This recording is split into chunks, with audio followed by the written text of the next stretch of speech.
Buen día, soy Andrés Sánchez y durante el transcurso del video explicaré los conceptos básicos de estadística y bioestadística. Primero que nada, hablando en términos precisos, la estadística es el estudio de fenómenos aleatorios. En este sentido, la ciencia de la estadística tiene un alcance limitado de aplicaciones en un espectro tan amplio de disciplinas que van desde la ciencia y la ingeniería hasta las leyes y la medicina.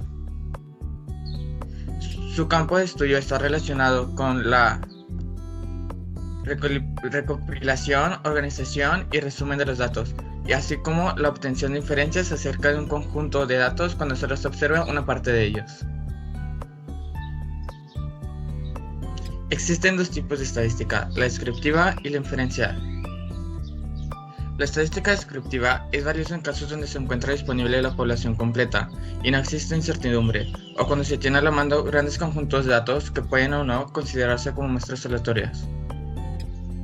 Si un conjunto grande se considera como muestra aleatoria de una población, la estadística descriptiva puede ir tan lejos como la distribución general de valores al dar una evidencia empírica y otras características de la población.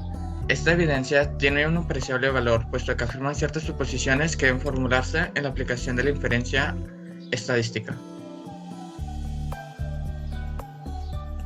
El aspecto más importante de la estadística es la obtención de conclusiones basadas en los datos experimentales.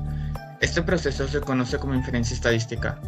Si una conclusión dada pertenece a un indicador económico importante o a una posible concentración peligrosa de cierto contaminante, o bien, incluso si se pretende establecer una relación entre la incidencia de cáncer pulmonar y fumar, es muy común que la conclusión esté basada en inferencia estadística. Aquí la inferencia es inductiva porque se proyecta de lo específico, o sea, una muestra, hacia lo general, la población. Y cuando los datos que se están utilizando se obtienen de las ciencias biológicas y de la medicina, se utiliza el término bioestadística para diferenciar a esta aplicación particular de herramientas y conceptos estadísticos. Ahora, unos conceptos básicos que son importantes de comprender son los siguientes. En estadística, población se define como el conjunto de valores por los cuales existe algún interés. El total de población se representa con la letra mayúscula n. Las poblaciones pueden definirse especificando una regla, y estas pueden ser características de individuos, ya sean límites geográficos, grupos ya existentes o límites de tiempo. En cambio, una muestra puede definirse simplemente como una parte de una población.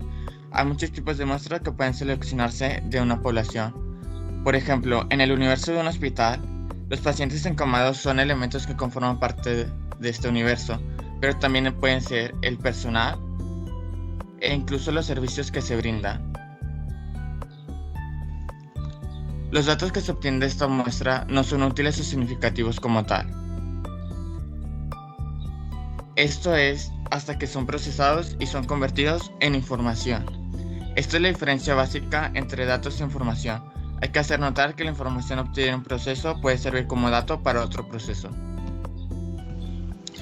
Los aspectos importantes que hay que considerar cuando se va a hacer un análisis estadístico es pensar cuáles preguntas se harán, cuáles tipos de variables son los que se van a ocupar, el tipo de muestreo que se utilizará, el diseño de estudio, elegir el software que más convenga y esté disponible, y por último hacer un chequeo a estudios previos. Si conforme se observa una característica se encuentra que toma valores distintos en diferentes personas, lugares o cosas, se dice que esta característica es una variable. Se pueden clasificar en cualitativas y cuantitativas. Cuando sus características se expresan como categorías, se dice que se trata de variables cualitativas, mientras que cuando se expresan como valores se les significa como variables cuantitativas.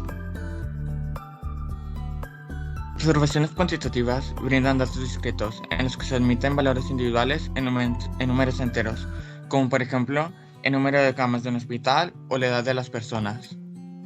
También proporcionan datos continuos, en los cuales es posible un número infinito de fracciones entre dos puntos de la escala, ya sea la altura, el peso o el tiempo. Las variables cualitativas proporcionan datos nominales y datos ordinales. Una variable nominal es aquella cuya característica se define por un nombre y no implica ser más o menos, ya sea el sexo o la ocupación. Por el otro lado, Las variables ordinales son aquellas cuyas características pueden recibir algún orden subjetivo. Un gran ejemplo de esto es el dolor, ya que un paciente puede decir que le duele poco o mucho, pero no se podría saber qué tanto es mucho ni qué distancia existe entre poco y mucho. Eso es todo por mi parte, muchas gracias.